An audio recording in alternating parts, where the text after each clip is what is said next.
Um, Good morning. This is Dr. Mia Luth. It is Wednesday, July 29th, 2026, and it is approximately 7:25 a.m. Eastern Time, New York, USA. And this one is specifically psychology, the human experience, and music related. Okay, so this one is all about those things and creative people. So I am going to discuss Chester Bennington, who passed away a while ago, and I'm gonna say the one thing that I can say for me, there's this interview that he did that's like popping up more and more, where he basically, I'm paraphrasing here, said that he really shouldn't be alone with his own thoughts. And I actually heard that. Now, I don't know if I heard a rebroadcast or if I know I heard it on the radio, though. I was driving, I remember specifically. I listened, carefully to what people are saying and all these. So, what I'm going to say is that it's actually, I'm a behaviorist. I have years of experience listening to people and finding where there's like possible invisible wounds that other people can't see. Okay? And I love music, and I'm a musician, so I understand certain ways of thinking. I have degrees in psychology, so I can look at this from a little more maybe scientific, but they're like, everybody will have some thoughts. There's some things, some people will call them intrusive, you see, but the thing of it is whether you think they're coming from the inside of you, or whether you think they're coming from the outside of you, or both, or you're not sure. And here's the thing, they can be alarming at first, and I'm specifically talking to musicians and creative people who are out in the public a lot. Okay? Right? He was at that point in his life where he was just starting to, they were surfacing. Okay, whether they were coming from the outside or whether they were coming from the inside, he was starting to realize that those thoughts were there. And people will do something that I don't encourage. To be honest, I'm being honest, okay? That you shouldn't be frightened by them. Alright, you shouldn't try to drown them out. You shouldn't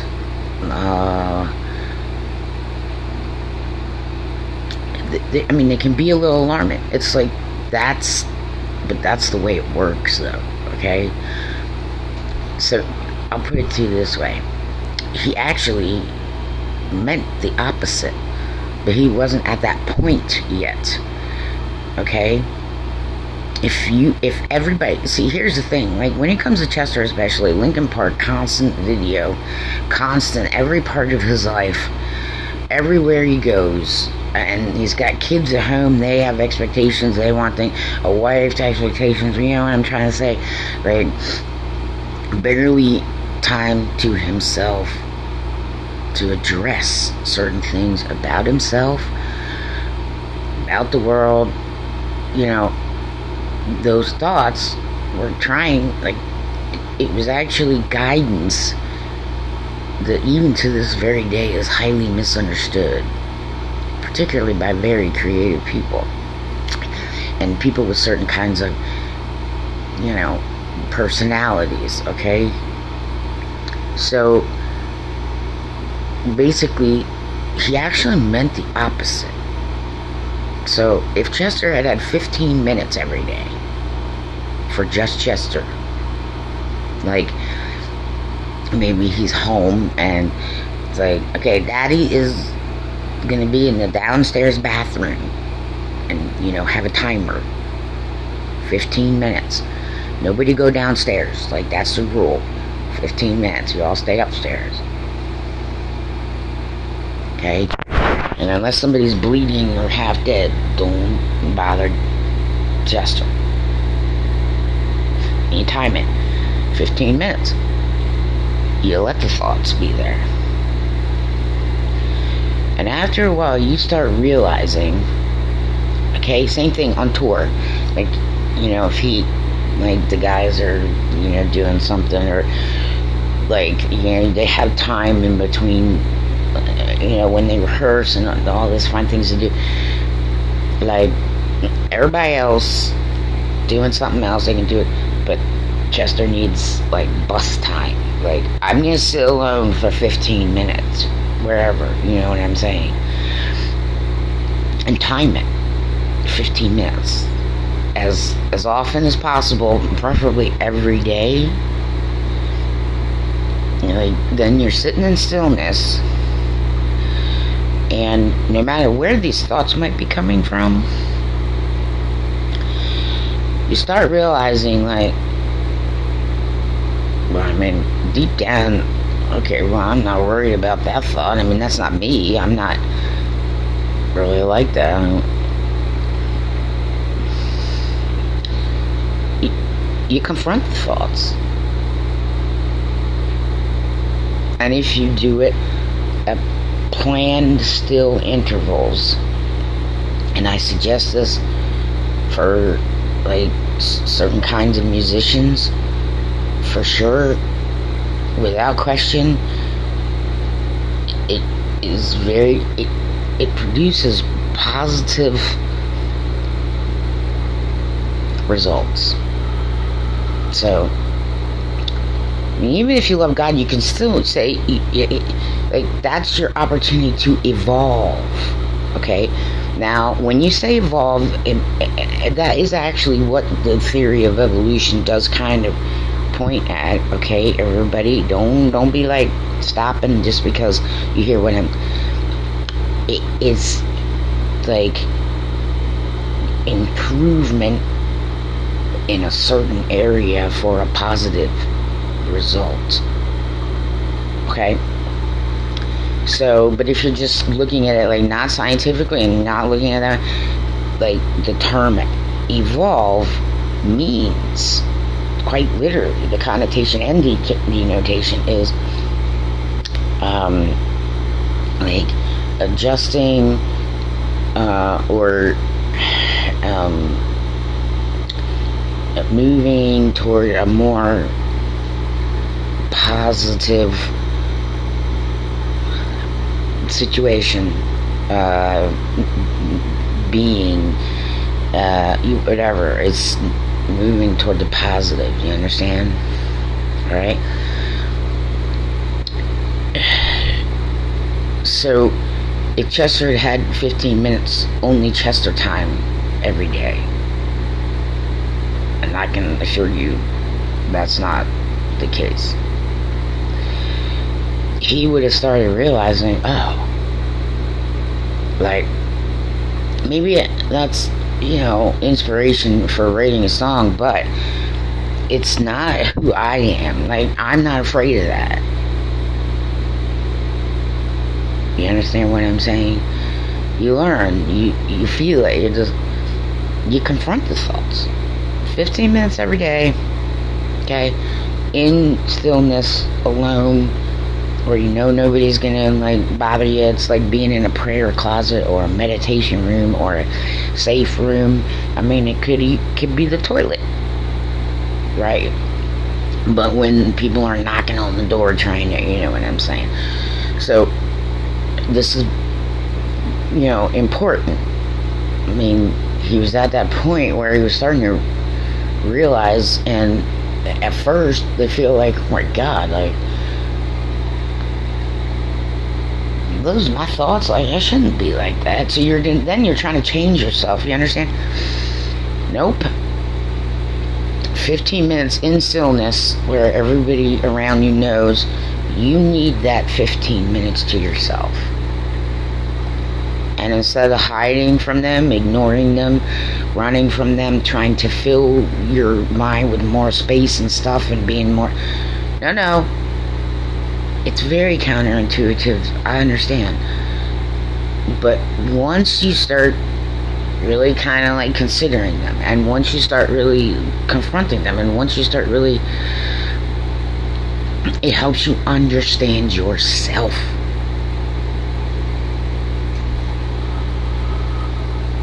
And who you really are. And you start finding out, it's like, well, I'm not those thoughts. Right? Like, I know I'm not like that. And sometimes you might have one that, like, does kind of, like, feel like, oh, maybe I've been, like, too hard on my wife. Or maybe I've been too, like, critical of myself or of, other people. Right, you understand? Like, you'll start to be able to know maybe that is something you've been doing, and if you're conscious, your body, your mind, it'll feel a little off, and you'll start to realize, oh geez,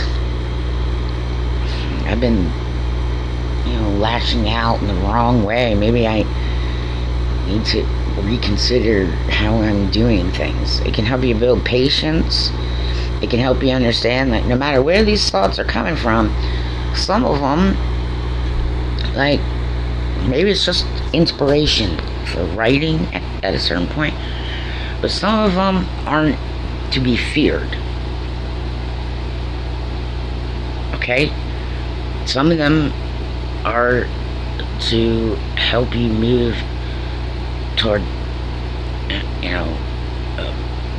the better, the positive. So you might realize, I keep having this one thought because I have been really hard on my kid, or I've been hard on myself, or both. Okay? Slowly but surely, in those 15 minutes, you confront them. Some of them, you'll start realizing, like, no, that's not how I am. I mean, I'm good there. I don't typically do that to people. I don't really think that way. I'm good to go. I'm pretty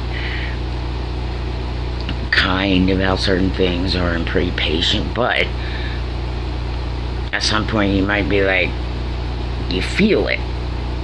And you sense it, like, oh yeah, I guess I have been a bit of a,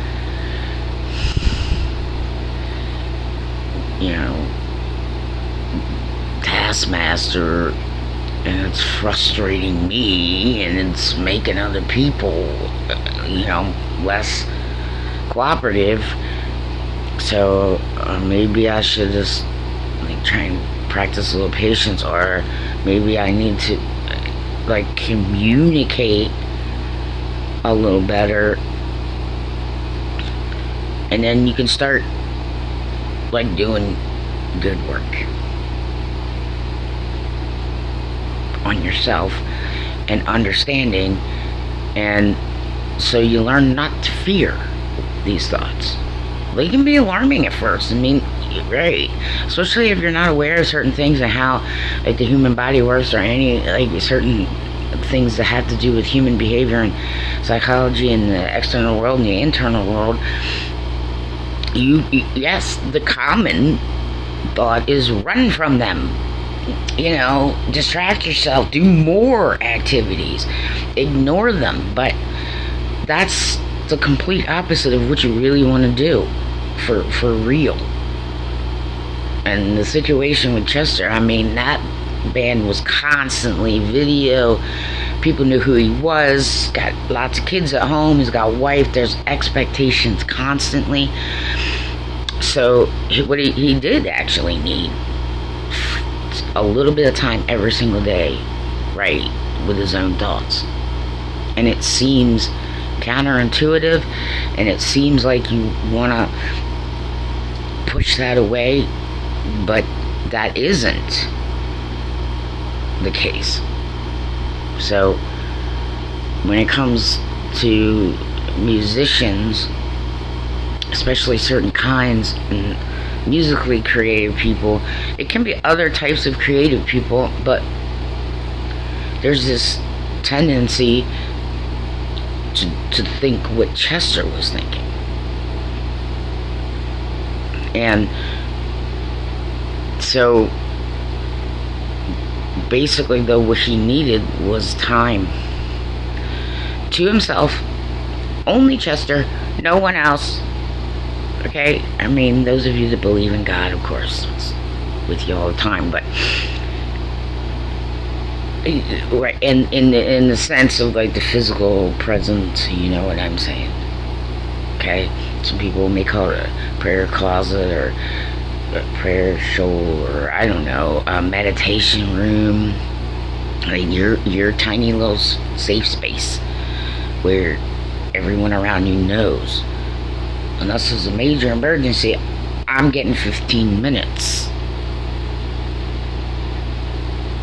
And I suggest this to every single musician. I have some, I have a few here, friends and others who are musicians and are constantly, moving and creating. And when it comes to Chester, though, if he had a little bit of just Chester time to actually confront those thoughts, he would have had a little time to be like, I don't know what that thought is, but I mean, maybe it's just inspiration for writing a song. Maybe he just writes it down, maybe that's what it's there for. But maybe it's like something you kind of feel like, maybe Chester was being a little like rough, like tough on his kids. I'm just being in theory this way, and so it's just like, maybe I have to figure out a different way to communicate things to my kids, like work on a little bit of patience and stuff like that. Or I've been, I really have been kind of pissy with the band, whatever, you know what I'm saying? I mean, whatever it is, start to realize, oh, okay, well, I'm okay there, I'm not like that, I'm decent this way, I listen to people, I'm patient, but maybe you're not as kind, or maybe you're kind but you're not as patient, or maybe you're forgetting that some of the people are going through things too, and it's a little, right, you actually need to confront those thoughts, okay? And I know at 100% that Chester really did not have a lot of time to himself, but by saying it that way, he probably purposely, right, tried to ignore them and tried to push them away, and then, spent more time with people and less time, and 15 minutes of a day of Chester time, probably. He would still be with us today if he didn't become unalive from, some other thing. So, my musical friends and creative friends, please, okay? I would not be saying if I didn't do it myself, you understand? Like, at a point in life, started picking up on stuff, so it's like, okay, well, maybe this is, for inspiration, right? And then I'd sit a little bit quietly, and then it would be like, oh, I've been, had a little bit of a short fuse recently, and I gotta, just find a way to, make my teeth a little bigger and try to like understand other people go through stuff and other things, so they may seem like they're extra prickly to me, and it probably is both parties, but you know, there's some things you can do. Okay, so those thoughts, intrusive thoughts. Okay, this is what I'm saying. You guys are all taught to push them away, and I'm like, it's wrong. And the field of psychology, in some ways, there are some things, yes, and there are some people like, no, you're actually hurting them by telling them that they should constantly be around people and they should constant activity and blah blah blah blah. Because ignoring those, they're there for your good.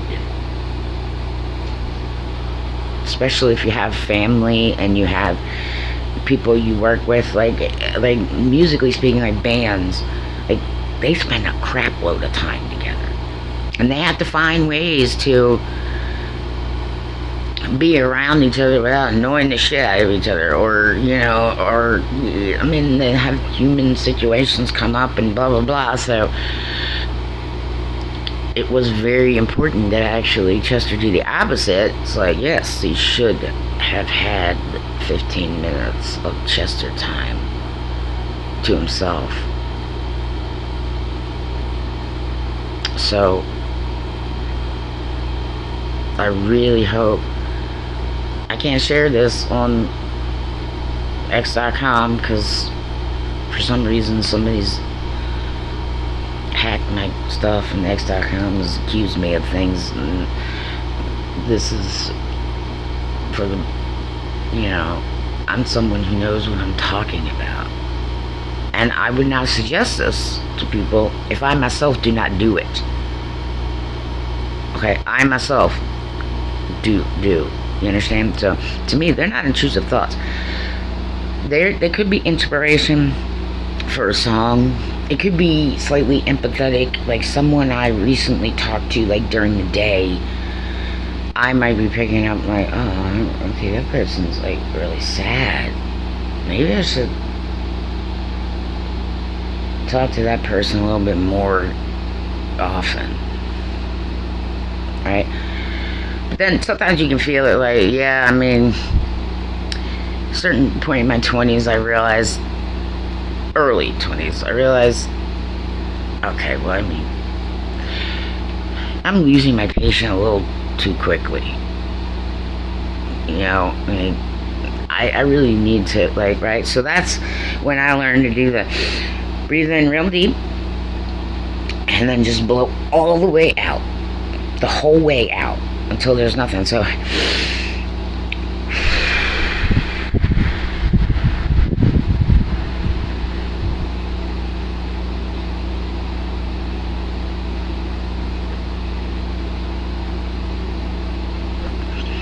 it's also good for vocal breath work, and helps like work your diaphragm.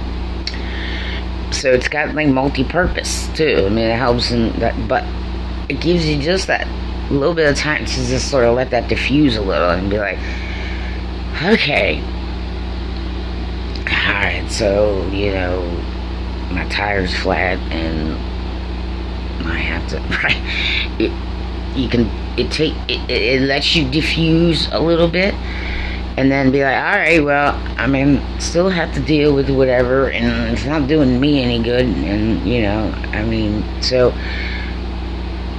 right, over time, you'll learn how to be more patient. You'll learn how to see things from perspectives like, well, this is just everyday stuff.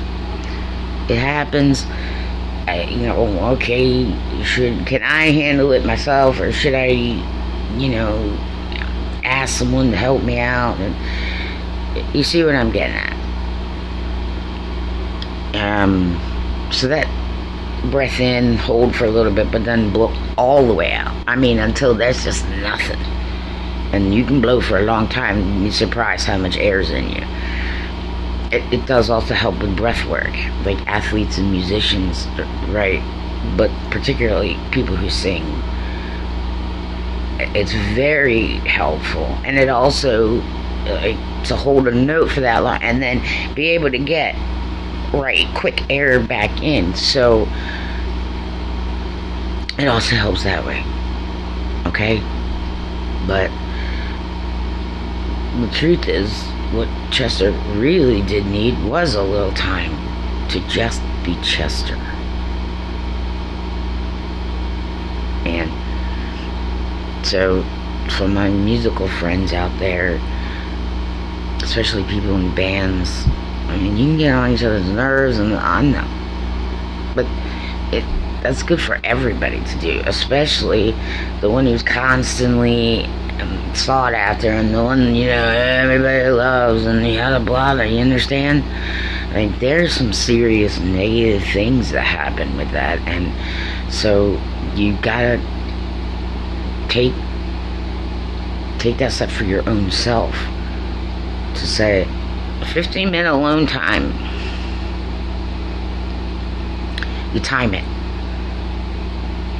If you haven't resolved anything and you're not really sure, it doesn't matter, you understand? You spent 15 minutes just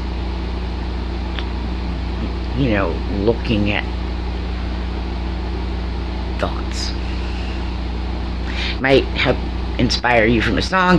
It might help you understand. See, the object is to understand yourself really, really well, and you're moving toward the positive when you confront these things, because you realize, like, oh, I don't know, that's definitely how I am. I'm not sure where that came from, but maybe I'll just write it down, because maybe it can become a song. Or maybe I'll realize, oh, I was just having like a little bit of empathy because I'm around, like, my wife's been having a hard time with her family, and I picked up on something. See what I'm saying? Like, you start to realize,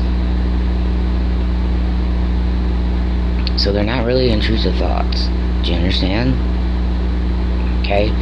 And for people who are in bands, and people who are recognized in public, and people who have other parts of their life, friends, boyfriends, kids, whatever, family, it's very important to get your 15 minutes of you time. And even if some of these thoughts are alarming, just let them come. And you'll start to sense, like, okay, well, I'm not like that. Yes. And then, but some you might be like, I guess I have been kind of short-tempered recently. Or, I guess I wasn't really listening, and I tuned out. I should, like, take time to actively listen instead of trying to write. Okay? This is something that we can all learn from. And to know, we don't want to be like Chester in those ways, you understand? You need to have that time to yourself with those thoughts, and it really does help you, like, understand your best you, know, and then look at you objectively, like, yeah, I've been short-tempered with these ones, and I'm not really listening to them, and I maybe should stop doing that and, like, actually attentively listen, and maybe it's a communication problem. Okay? Please, my musical friends out there, okay, you guys specifically, I'm being totally serious, okay? And it's good for, like, everybody to do in certain ways. Some people may not have need as much, but don't skip out on your 15 minutes of quiet, still contemplation, whatever you want to call it, okay? Alright, I don't know, have the best day you can.